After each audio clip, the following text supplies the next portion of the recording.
Olá, gente, sejam bem-vindos a mais um devocional.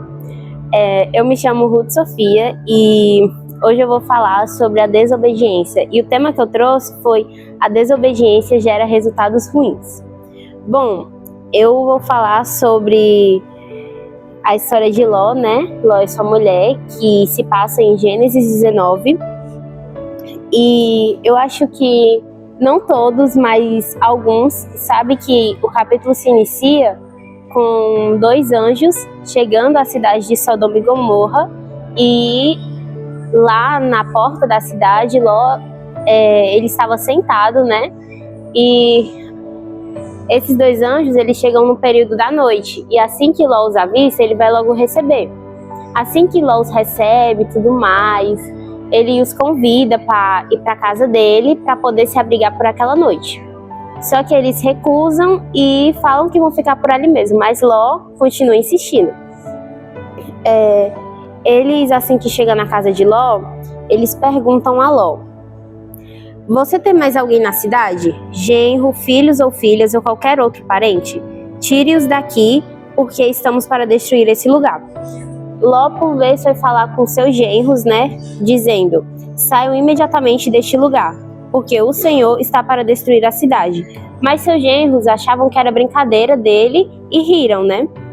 Assim que o dia amanhece, os dois anjos vão até Ló e falam: depressa, leve daqui sua mulher e suas filhas, ou vocês também morrerão quando a cidade for castigada. Mas Ló hesita. Os anjos, então, agarram Ló pelo braço, pela mão, como também a sua mulher e filhas, e tiram eles dali à força e deixam fora da cidade. E os anjos viram e diz a Ló: fuja por amor à vida, não olhe para trás e não pare em lugar nenhum da planície. Fuja para as montanhas ou serão mortos. Ló hesita novamente, dizendo que não ia para as montanhas, pois o Senhor havia sido bondoso, poupando a vida dele. Então, ele pede para que, em vez de ir para as montanhas, ele fosse para uma cidade perto dali, que se chamava Zoar, por ela ser uma cidade pequena.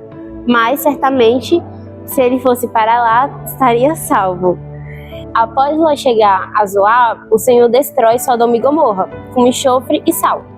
Mas lá em Gênesis 19, 26, a Bíblia cita que a mulher de Ló olhou para trás e se transformou em uma coluna de sal.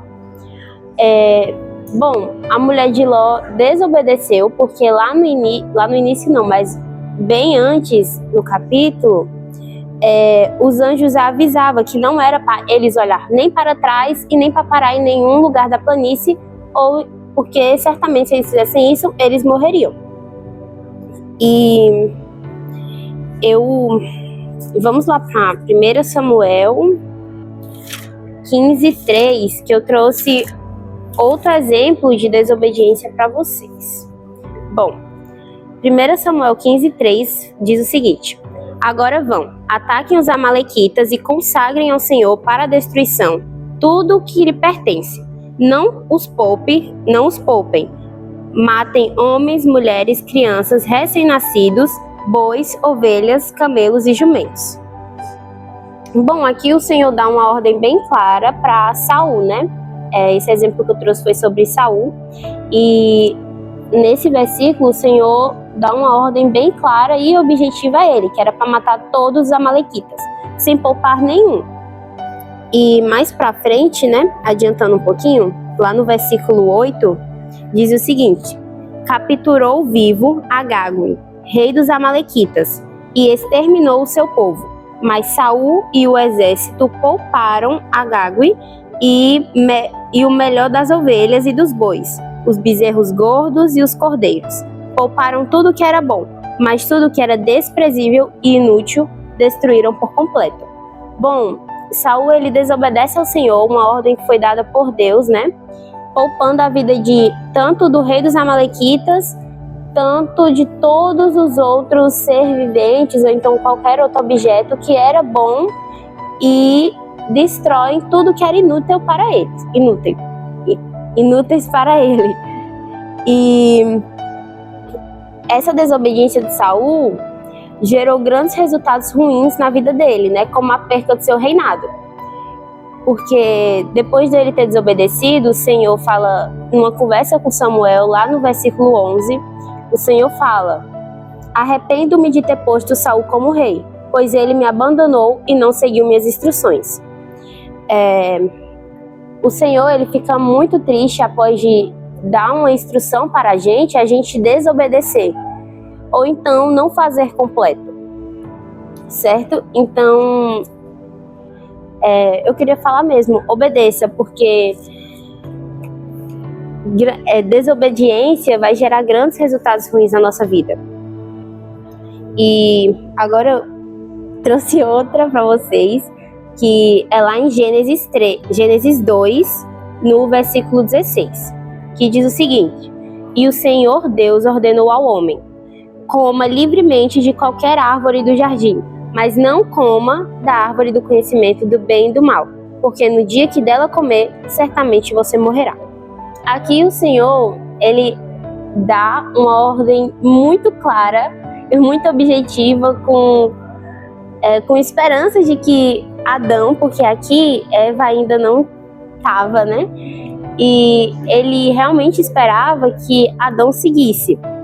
E lá no capítulo 3, do 1 ao 13, diz assim: ora, a serpente era o mais astuto de todos os animais selvagens que o Deus tinha feito.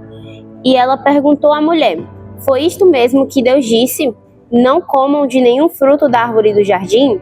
Respondeu a mulher à serpente: podemos comer do fruto das árvores do jardim.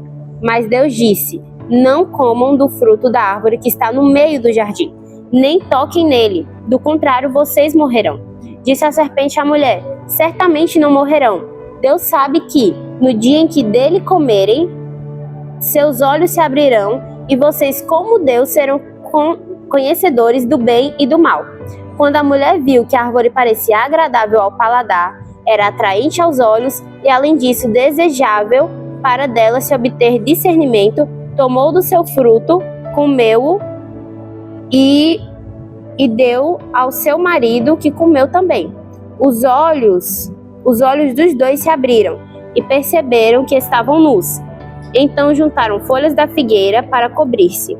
Ouvindo o homem e sua mulher os passos do Senhor Deus, que andava pelo jardim quando soprava a brisa do dia, esconderam-se da presença do Senhor Deus, entre as árvores do jardim.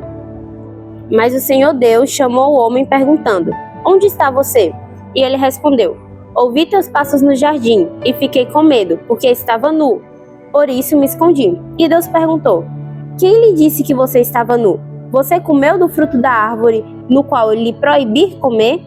Disse o homem: foi a mulher que me destes por companheira que me deu do fruto da árvore e eu comi. O Senhor Deus perguntou então à mulher: o que você fez? Respondeu a mulher: a serpente me enganou e eu comi. Bom, aqui a gente vê o primeiro pecado citado na Bíblia, que é a desobediência, né? Ruth, então quando eu desobedeço, eu tô pecando? Infelizmente você está pecando quando você desobedece, e justamente por isso que eu estou aqui hoje, para lhe dizer: obedeça, seja obediente a Deus. Se o Senhor mandar você fazer algo, não fique retrucando, ou então insistindo, ou até quando você for fazer, não fique, vou fazer pela metade, o Senhor não vai nem ligar. Muitas vezes, quando você desobedece, pode acontecer a mesma coisa que aconteceu com Saul. Você não é rei, mas você pode, dando um exemplo de Saul, né, você pode perder o seu reinado. Não, Deus não vai tirar coisas de você, mas você mesmo vai fazer com que perca, certo? E então, eu queria mesmo lhe falar: seja obediente e obedeça ao Senhor. Não só a seus pais e responsáveis, também tem que obedecê-los, mas realmente obedeça ao Senhor, seja instruído pelo Senhor, ouça a voz dele.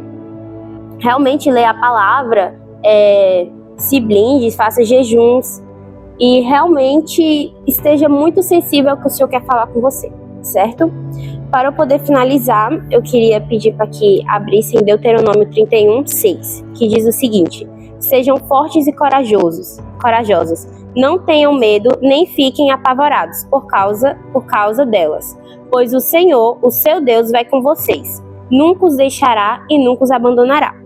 E lá em 2 Timóteo 1,7 também. Pois Deus não nos deu espírito de covardia, mas de poder, de amor e de equilíbrio. Então, seja obediente, seja corajoso para poder cumprir tudo aquilo que o Senhor tem para você. Eu queria finalizar com uma oração. Senhor, meu Deus e meu Pai, muito obrigada por mais um devocional. Muito obrigada pelo irmão que está assistindo, que pôde depositar do seu tempo para poder ouvir a Tua palavra. Senhor, nos edifica e nos faça sensível à tua voz, que nos faça obediente para poder Te servir. Em nome de Jesus, amém.